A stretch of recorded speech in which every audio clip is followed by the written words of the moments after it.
panas-panas gini, bentar-bentar cek dulu ya habis jalan jauh. Kayak kaki aku mulai berkeringat deh. Aduh bahaya banget, habis ini balik ke kantor lagi kalau nanti basah terus menimbulkan aroma nggak sedap gimana ya, jadi nggak pede. Nah ternyata penyebab dari bau kaki itu sendiri karena memang adanya keringat berlebih, apalagi kita habis melakukan aktivitas seharian dan dalam kondisi kaki yang tertutup.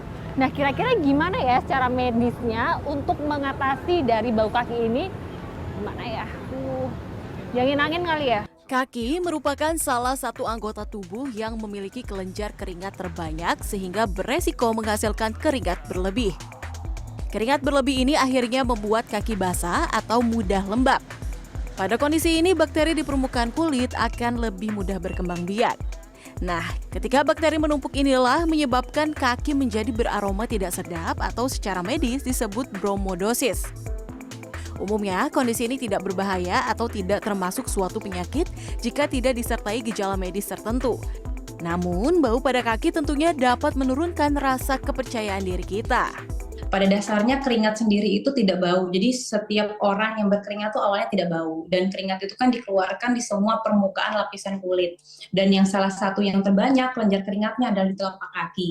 Ketika keringat banyak, disitulah kolonisasi bakteri juga banyak, akhirnya tadi bisa menyebabkan bau kaki. Jadi tadi kolonisasi bakteri banyak, akhirnya tadi juga keringat yang berlebih membuat situasi lembab, akhirnya juga jamur. Mana lagi harus tertutup pakai sepatu ya. Biasanya kan pekerja paling enggak 8-10 jam harus pakai sepatu, tambah lagi itu menyebabkan situasi si kumannya sama jamurnya tambah subur, bikin tambah bau kaki.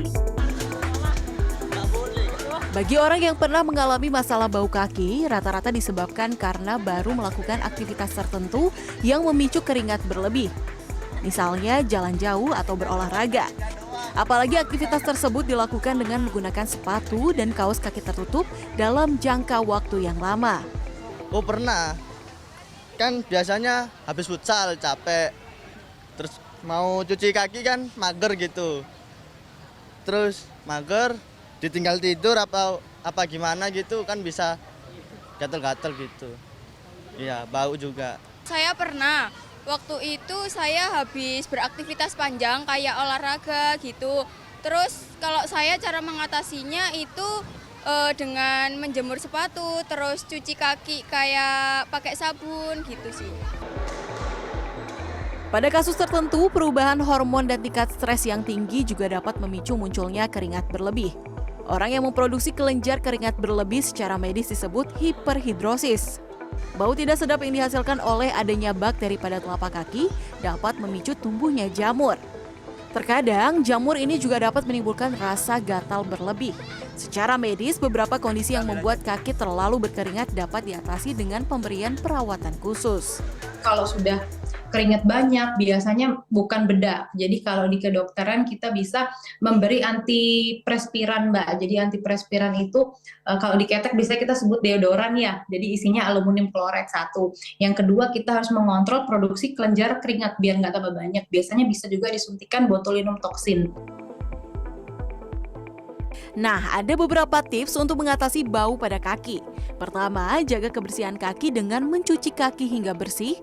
Ketika menggunakan sepatu, pastikan kaki dan alas kaki dalam keadaan kering. Jangan lupa untuk mengganti kaos kaki setiap hari.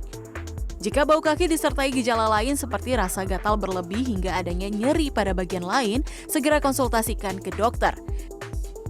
Ghea Clarissa, Heru Sudarmanto, Surabaya, Jawa Timur.